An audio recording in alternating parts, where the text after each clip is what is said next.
தென்காசி பயணத்தின் போது ரூபாய் 1,00,000 மதிப்புள்ள மேக்கப் பொருட்கள் அடங்கிய பேக் காணாமல் போனதாக குற்றம் சாட்டிய மேக்கப் ஆர்டிஸ்ட் கவிப்பிரியா கோவை காந்திபுரம் தனியார் பேருந்து அலுவலகம் முன்பு தர்ணா போராட்டத்தில் ஈடுபட்டார்.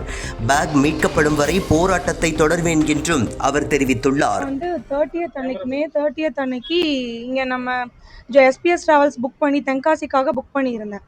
புக் பண்ணி இங்கேருந்து அங்கே போகும்போதே பஸ் வந்துட்டு ஏசி பஸ்ஸு 1200 டிக்கெட்டுன்னு சொல்லி எங்களை ஏற்றுனாங்க. உள்ளே ஏற்றும் போதே பார்த்தா ஏசி அன்கண்டிஷனில் தான் இருக்குது, ஒர்க்கே ஆகலை. ஹெட்லைட்டே இல்லாத ஒரு பஸ்ஸு, காத்தோட்ட வசதி எதுவுமே இல்லாதனால எங்களுக்கு பின்னாடி உள்ள ஜன்னல் பகுதியில் உள்ள அந்த பேக் டோரை ஓப்பன் பண்ணி வச்சு தான் வண்டி ஓட்டி கொண்டு போனாங்க. போகிற வழியிலேயே பொள்ளாச்சியிலே பாதியிலே பிரேக் டவுன் ஆயிடுச்சு பஸ்ஸு. திருப்பி அங்கே ஒரு 1 hour நிப்பாட்டி போட்டுட்டாங்க.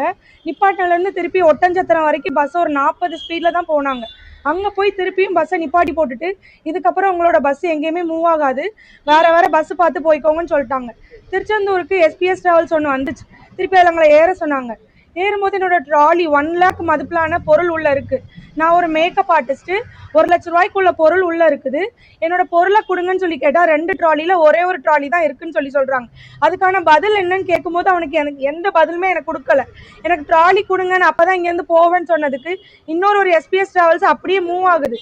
என் கூட வந்த பேசஞ்சர் இறங்கி ஒரு 2 லேடிஸை தனியாக விட்டுட்டு போகிறீங்க, அதுக்கு என்ன பதில்னு கேட்டதுக்கு அவங்க ட்ராலி கேட்காங்க. நான் என்ன பதில் சொல்ல முடியும்னு சொல்லி கேட்டு என்னை விட்டுட்டு பஸ்ஸை மூவ் பண்ணுறாங்க. இப்போ என்னோட 1,00,000 ரூபா பொருள் உள்ள அந்த ட்ராலி எனக்கு கண்டிப்பாக வேணும். இதை வச்சு தான் நான் பொழப்பே நடத்திக்கிட்டு இருக்கேன். என் ட்ராலி இல்லைன்னா நான் இங்கேருந்து எங்கேயுமே நான் நவள மாட்டேன்.